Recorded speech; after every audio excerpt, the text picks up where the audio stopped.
Taga-sampu ko talaga kayo. Taga Mindanao po. Ha? Taga Mindanao po. Hindi, okay. I mean, Pero I sa work nag... here sa CMC. Okay. So, ano kayo?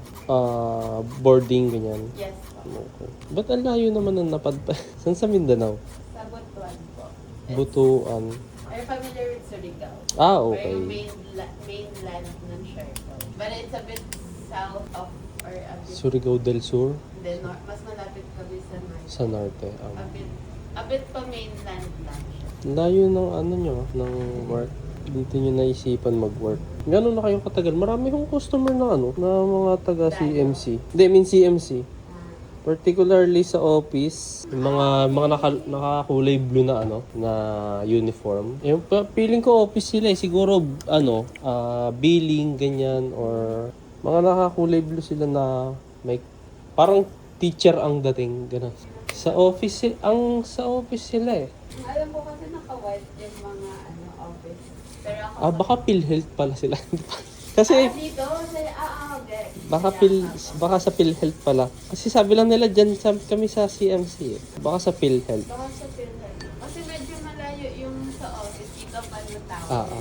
Baka sa PhilHealth pala. Sabi lang kasi nila dyan kami sa CMC sa office.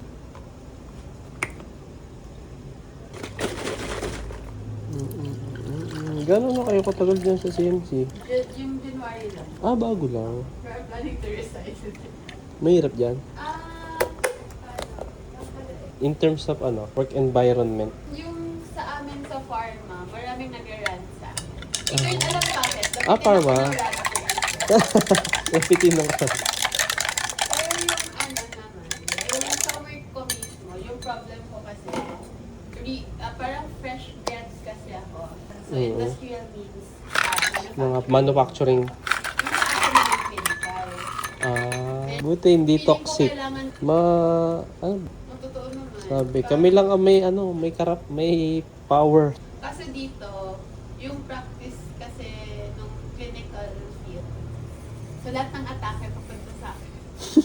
Kaya May din sila.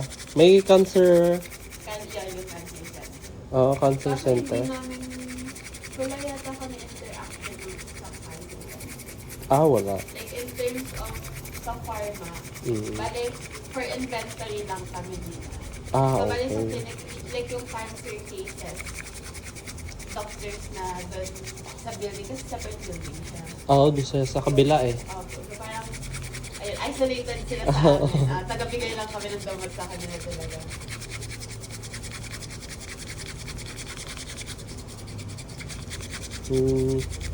Diyan din OJT dati yung kapatid ko kasi yung ate ko. Ano ang work niya? Dialysis nurse naman siya. Pero nung time kasi na yun, nag-work siya sa Batangas. Then, kumbaga, kung official work, isang beses lang siya nagka-work dito sa Pilipinas. Kasi, Lumabas na siya.